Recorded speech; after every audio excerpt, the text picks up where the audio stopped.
I know Representative Gary Click, one of really the best in the country, of course in the state of Ohio, but across the nation. And yeah, absolutely. And we're going to have Representative Click and Klopfenstein for sponsored testimony. But there's no more local control than Bob and Betty Buckeye. Well, that explains why he keeps saying, well, that's not the way Representative Click does it. I'm not supposed to get emotional, but I am. Then we sat down with Click to discuss his bill and the controversy surrounding it. And the chair would like to invite Representative Click to present testimony. The question is, shall the bill pass? The chair recognizes Representative Click.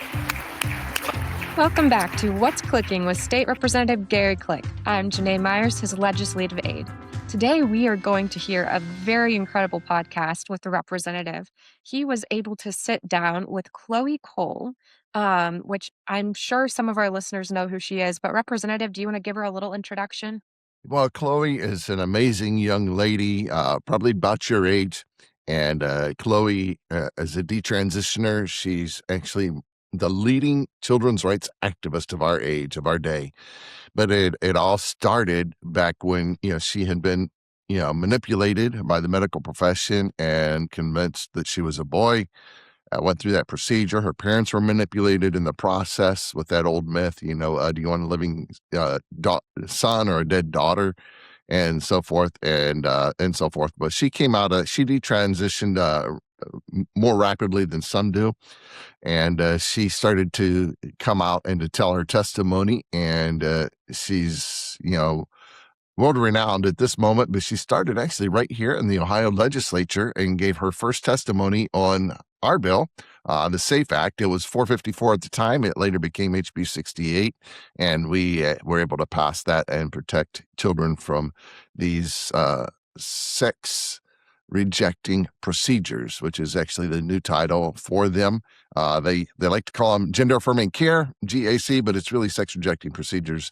And so we were able to ban those here in Ohio. And so Chloe joined the podcast to talk about her experience over the last 4 years. And just recently, she was at the Ohio Supreme Court for the Save Women's Sports hearings taking place. So. Yeah, it's been incredible to see Chloe speak so boldly about this issue. Do we want to give a little rewind in time to when she first testified here in the House? I believe it was May 22nd, 2024? Yes, in 2022. 2022. And, yes, so it's 4 years ago. It's almost 4 years ago. That is crazy. And much has changed in that amount of time. So, yeah, let's show a little clip from that, and then we'll just go right into our interview with Chloe. Let's do it. I'd like to now call on Chloe Cole. Good afternoon, Chloe. Thank you for being with us today.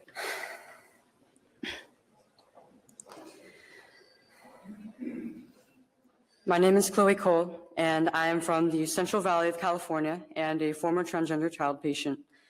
I am currently 17 years old and was medically transitioning from ages 13 to 16. After I came out to my parents as a transgender boy at 12 years old, I consulted a pediatric therapist in July of 2017 and was diagnosed with dysphoria by a gender specialist the following month. I began blockers in February of 2018, and 1 month later, I received my first testosterone shot. I received Lupron shots for about a year. After about 2 years on testosterone, I expressed to my therapist that I was seeking top surgery or the removal of my breasts. And it wasn't until I was about a year post-op that I realized I may want to breastfeed my future children, and I will never be able to do that. I have irreversible changes, and I may face complications for the rest of my life. I was failed by modern medicine. Thank you, Madam Chair. Thank you for being here. So you mentioned in your testimony that I realized I may want to breastfeed my future children, and I'll never be able to do that as a mother. I was a nursing mom. I'm so sorry for that. You say that medical science has failed you.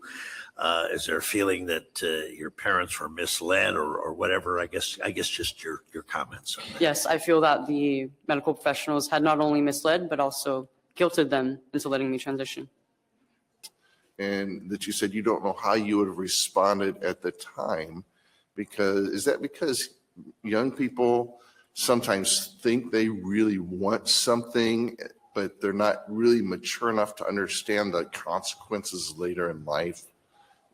Yeah. During adolescence, it's it's harder to understand that what you want might not be what you need. That was certainly true for me at the time. Chair, I have no further questions, but just thank you. You're a very sweet, kind, intelligent person, and you showing up here, sharing your real life story makes a difference, and hopefully that'll help some other young people who are having the same issues that you have. I think we all love you, and we want the best for you in your life. Thank you. Okay, welcome back to What's Clickin', and it's good to have one of my good friends, Chloe Cole, on the podcast today. Hi, Chloe. It's good to be back. Good to see you again. Thanks for having me. Yeah. So, what do you think about the title of this podcast? What's clicking? Is it What's click with you? clicking? I think it's perfect. Well, we keep bumping into each other. We see each other at a few events occasionally that are having to do with protecting young people, protecting children. And we were together in December at the Department of Health and Human Services for their big announcement. How was that? It was so dreamy, just so surreal and yet so incredible all at once, getting to not only meet all the members of the HHS and especially um Robert F. Kennedy himself, Yeah. but to be Yeah, treated it's like almost, I it's like, is like this they real? treated me Is this like happening I to was me? royalty there basically. Like they Yeah. really made me feel welcome, and Well, let's just, it was so healing just to see how seriously our administration is finally taking this issue. so 4 years ago, you were giving your first testimony, I think, and it was in the Ohio House of Representatives. And I want to go back to that day in just a moment. But at that time, did you ever think that you would be like a national spokeswoman for children's rights and standing next to President Trump and Robert F. Kennedy at HHS and leading the way on this fight? Did you ever envision that 4 years ago?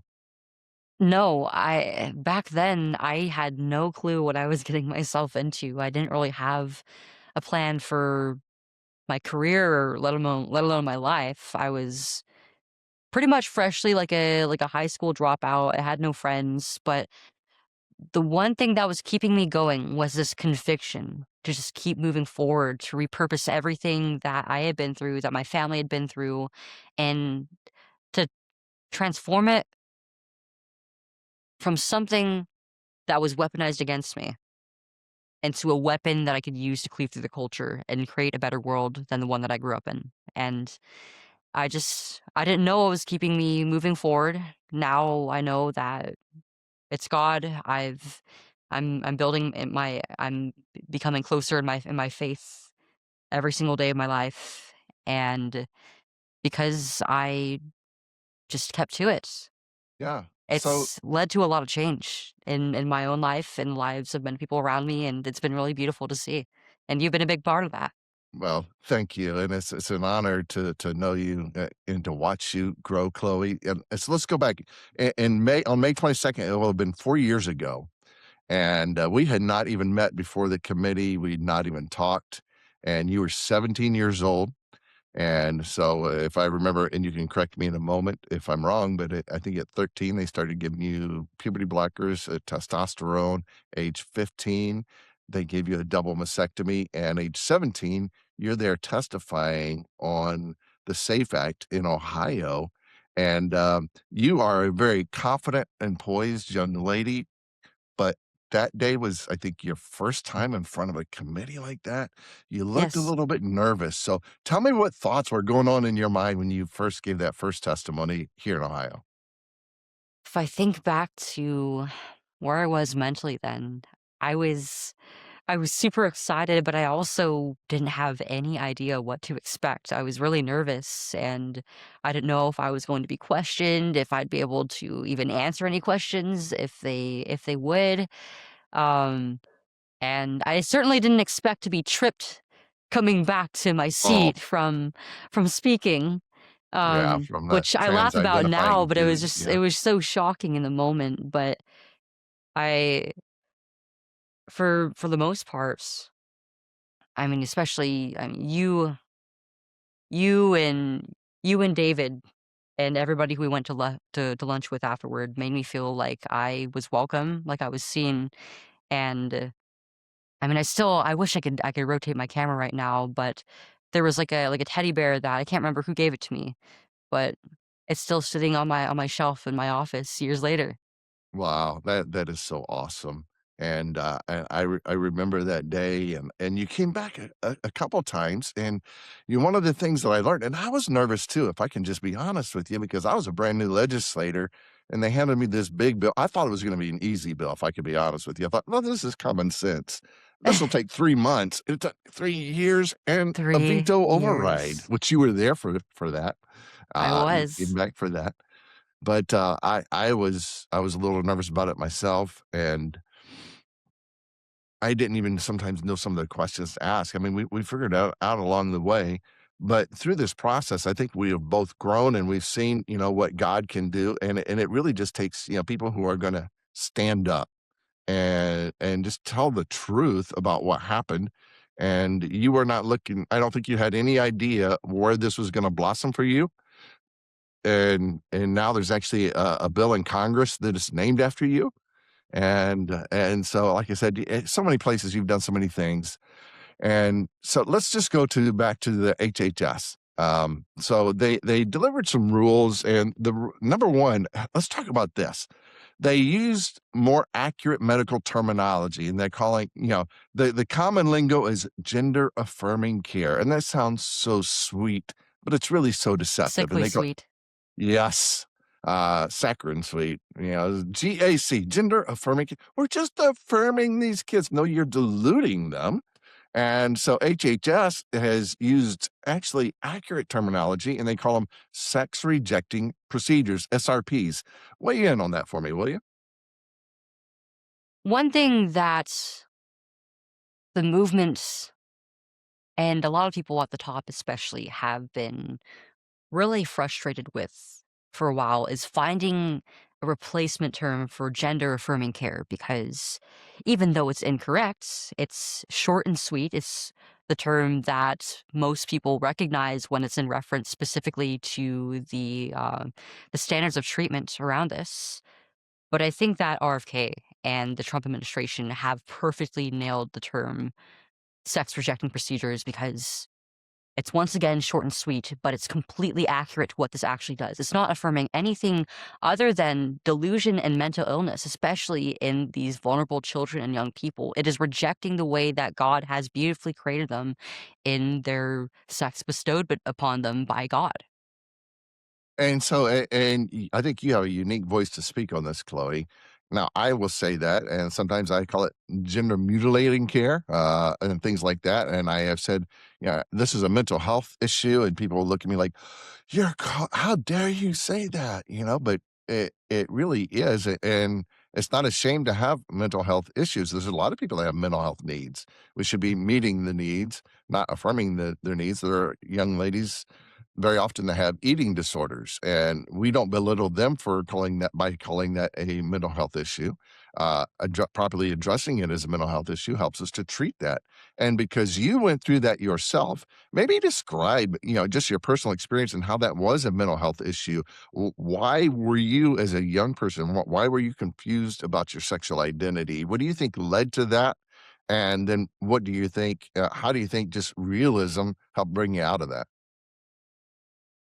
I think a lot of it did come down to mental illness and social and psychological difficulties I was having at the time, for sure.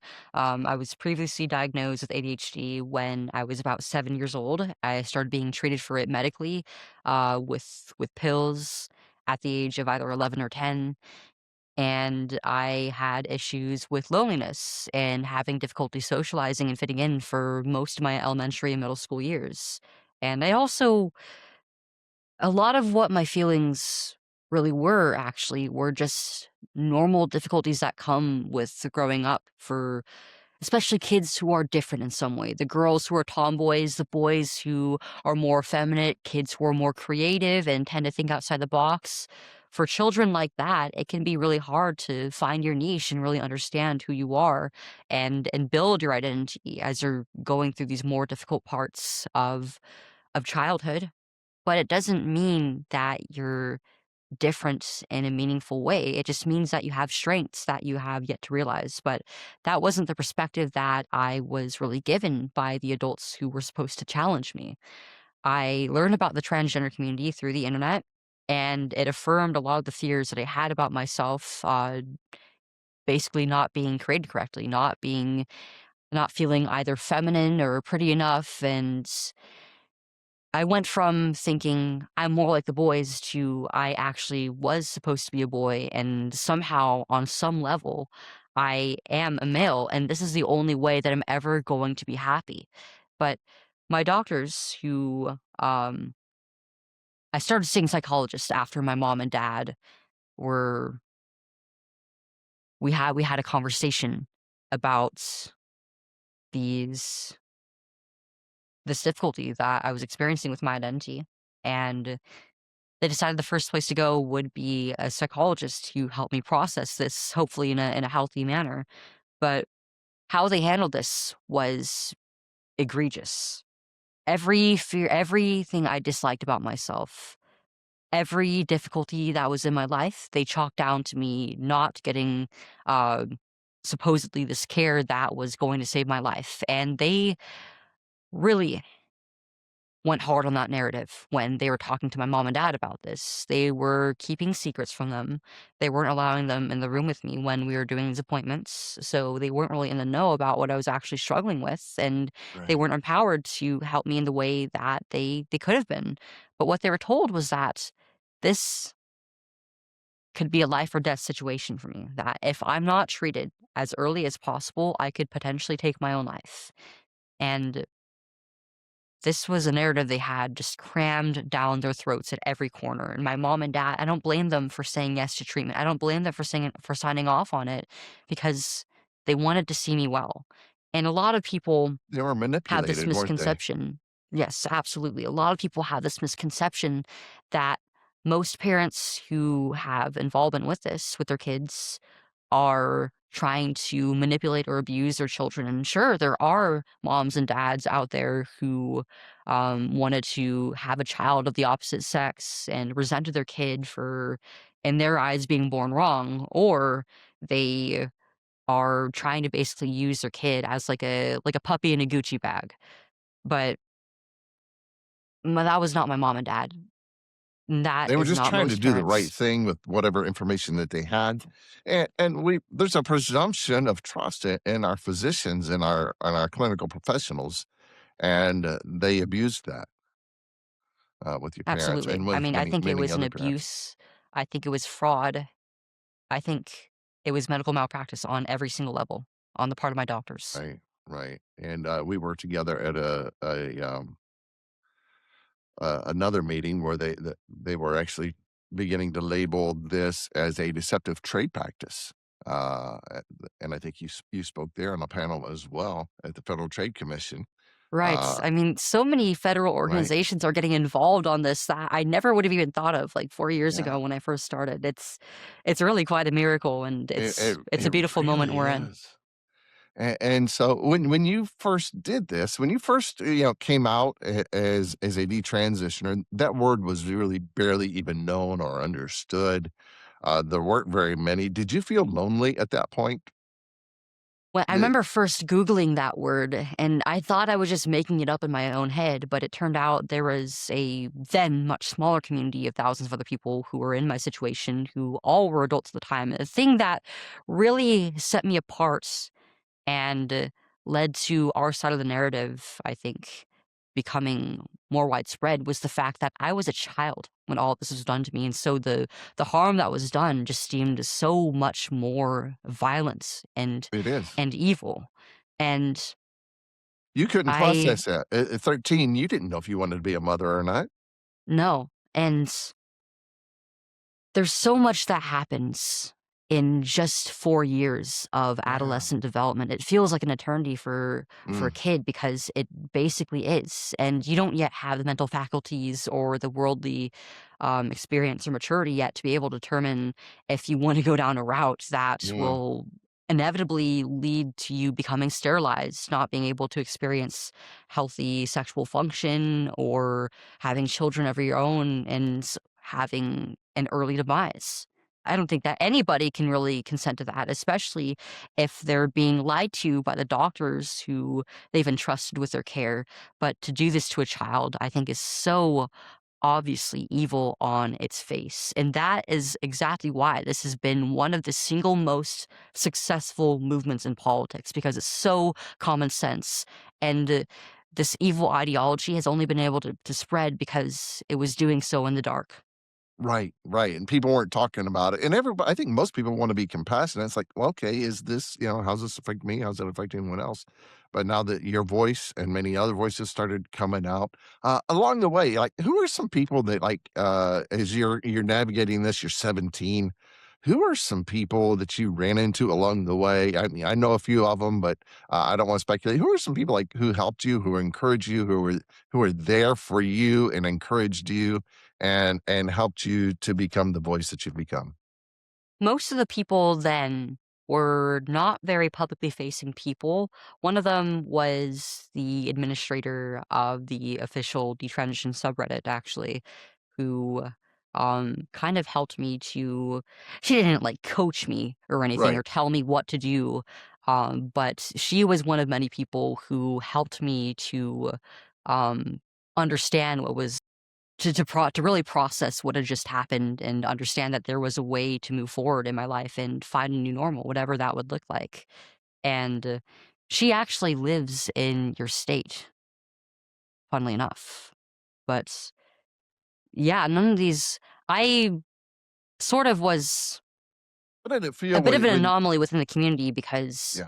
not only because of my age at the time and how young I was and how soon I had detransitioned, but also because I was just a little bit less shy than the Yeah, others, yeah. and I felt convicted in coming forward.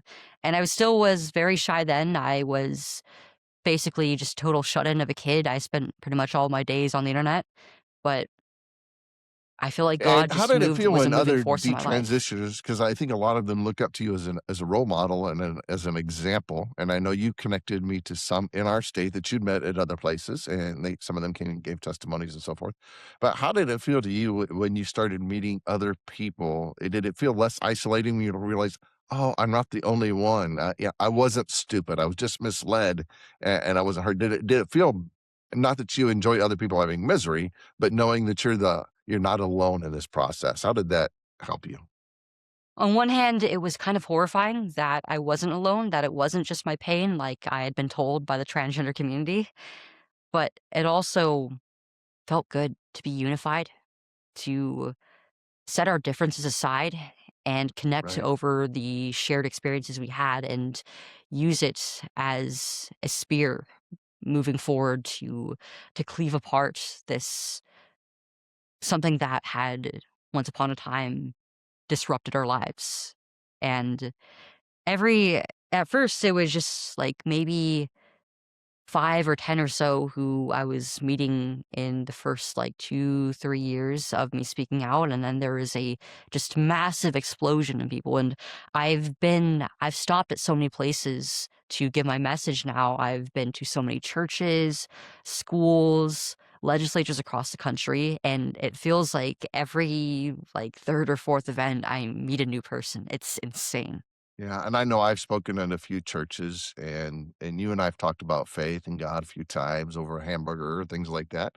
But when I go out and speak to some of these churches who ask me, "Hey, come tell us what's going on," a lot of times there's somebody who would catch me afterwards and say, "Hey, thank you because we're dealing with this at home too." And most of the other people in church didn't even know they were going through it or struggling with it. Sometimes they did, sometimes they didn't. But it was always good to know that there was somebody else who cared and was also compassionate. I always tell people, it's like, don't mock, ridicule, or make fun of young people going through these tragedies. They're innocent. They're just being misled, and they need somebody who loves them and cares about them in this process. So, HHS is now saying basically that no no Medicaid funds can be used for this, or not even any facility that offers this cannot receive Medicaid funds. So, you think that's a good choice, and you think that's going to help move the message along? what's an excellent choice. I mean, they're really helping to solidify one of Trump's first executive orders from last year that it operates pretty much on the same mechanism, restricting Medicaid and Medicare for these hospitals that perform these treatments on minors under the age of 19.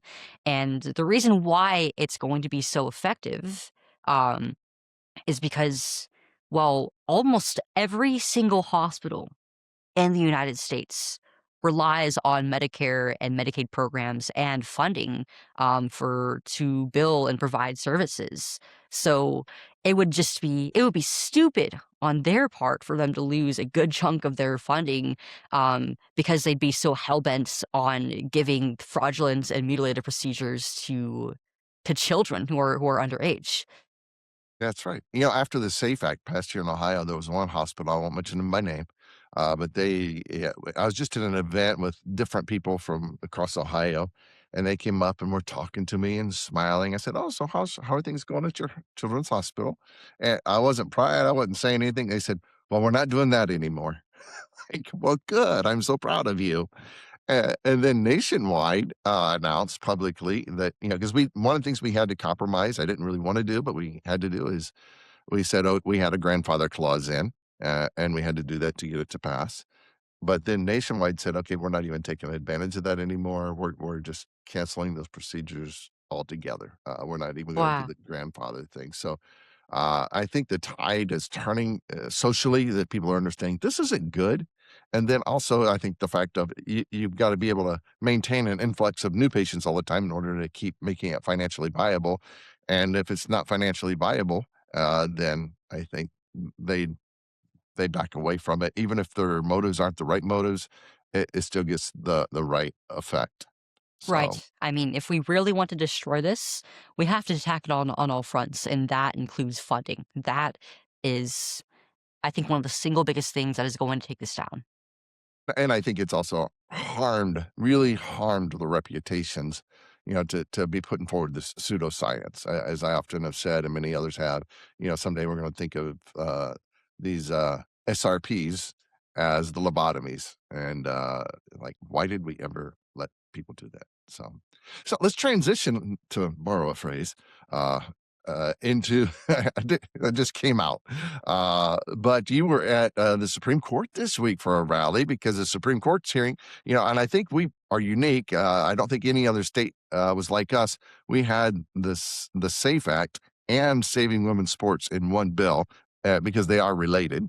And you were at the Supreme Court. You were there for Scrimeti, which addressed the situation with the SAFE Act, but then you were just there also for the Save Women's Sports, and our friend Riley Gaines was there and some others, and I know some of my friends were texting me pictures that they were there as well.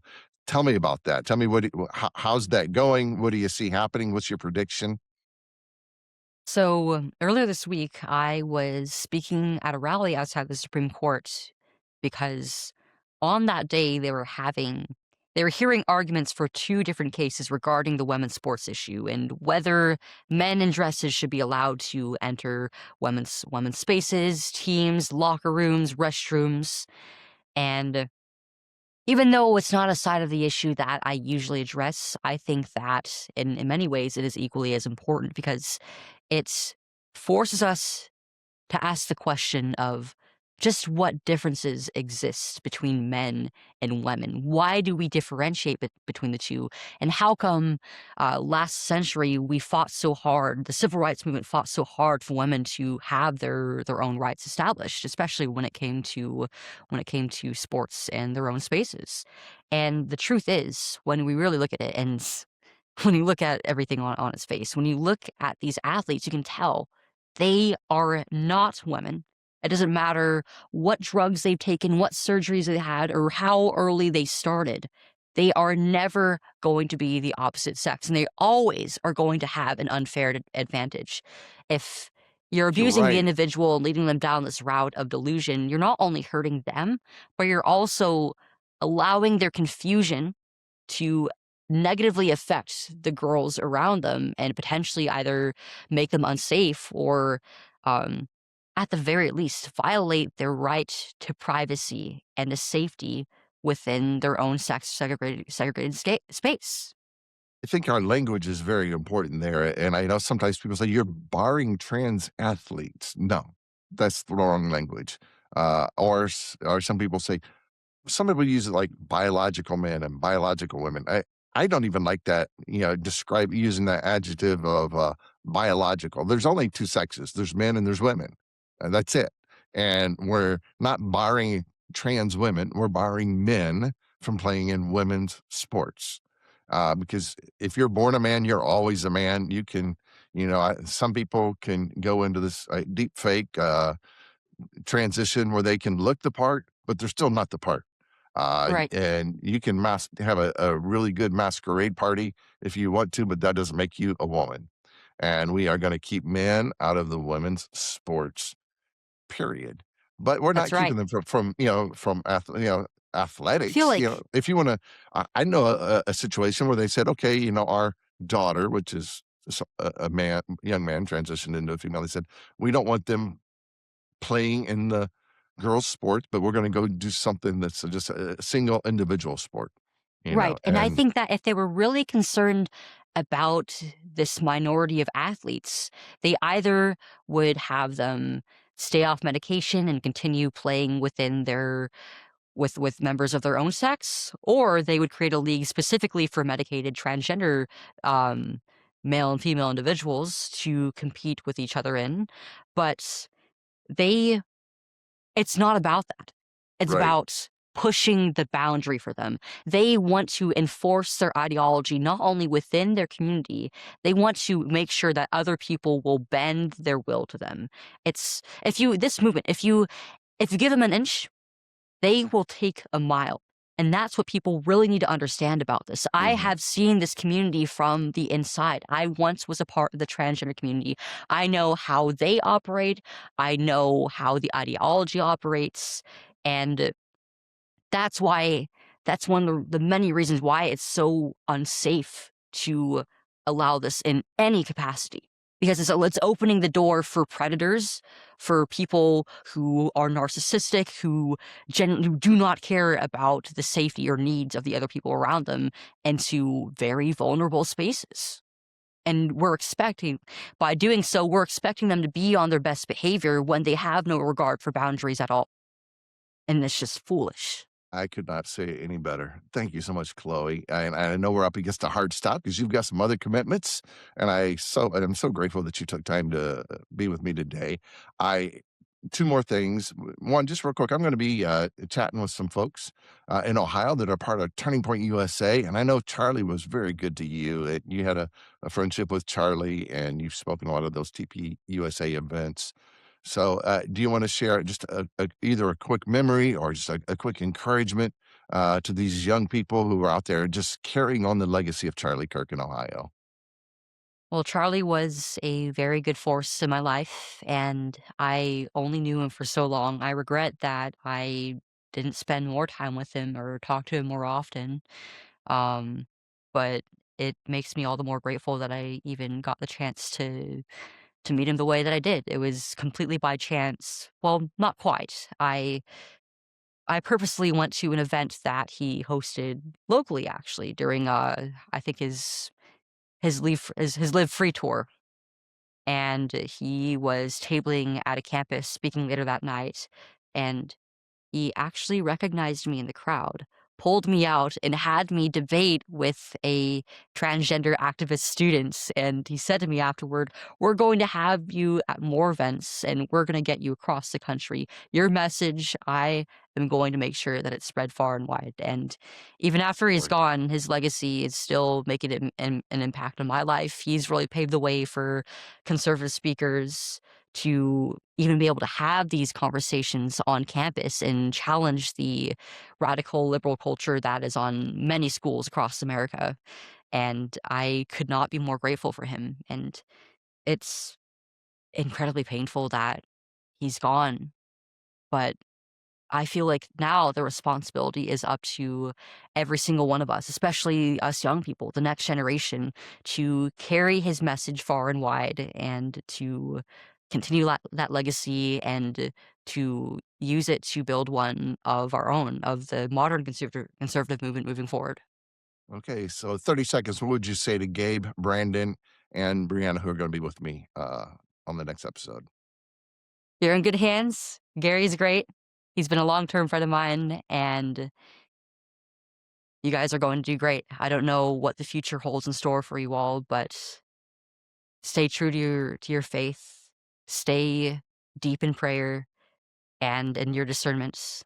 And wherever life takes you, God will be there for you. Wow, that's amazing. Thanks, Chloe. So thank you for being with us, and we'll stay in touch. I'm sure we will bump into each other again someday soon. So thank you for joining me today, Chloe. Thanks for having me. Well, it was so great to hear from Chloe and to hear her story. I'm sure our listeners greatly enjoyed it. Representative, any closing thoughts about Chloe and all she is doing for this issue? Yes, and actually, it's not my first interview. If you actually look behind you, there's a picture of me Oh, interviewing yes, Chloe yeah. at the State House. So she was, I've interviewed her before, but that was actually when we were in the middle of the battle. But so Chloe was just terrific. And next week, we're going to be talking to some young people from Turning Point USA from Ohio who are just doing a fantastic job. There's Gabe, there's Brandon, and there's Brianna, and these are just some sharp young people. And I wanted to get them on the podcast. And, Chloe, actually, as you just heard, she had a special message from them. I'm going to share that with them in the next podcast. But let's take a little clip from that and just get a preview from next week. Sounds good. And I fasted because I really wanted God to open the door, and he did. And it really has been amazing. It's been amazing working at Turning Point Action because we get to be, in a way, you get to be the hands and feet of Christ in the political realm, like be God reaching out in the political industry. So it's really awesome to be with the grassroots and to be encouraged. I got wrongfully terminated for my political beliefs. I even had a whole Twitter page about me, and everybody was posting me shooting my guns, and they're like, oh, we don't want a nurse who shoots guns. I was very vocal about being pro-life online and, really using my social media platform to share that truth. And I was on the mother-baby unit. So you could see, there was some conflict with that. I'm very bold about my beliefs. I'm very fearless. And I just asked him, and I felt called into ministry. Recommend it to anybody. But look at Abraham Lincoln. He said, the Bible is the best gift God has given to men. All the good the Savior gave to the world was communicated through this book, but for it, we could not know right from wrong. That's the thoughts of a U.S. president. Over here, we've got President Andrew Jackson. The Bible, is the rock on which our republic rests. Yeah. These are U.S. presidents. You've been listening to What's Clickin', the official podcast of State Representative Gary Click, covering Ohio's 88th House District. That includes Seneca and Sandusky counties in Northwest Ohio. I'm Janae Myers, his legislative aide. If you would like to reach out to us, you can send us an email at rep88, that's REP88, at ohiohouse.gov, or you can give us a call at 614-466-1374. Thanks again for joining us for What's Clickin' with State Representative Gary Click. We'll be back again soon to let you know what's clickin' in Ohio.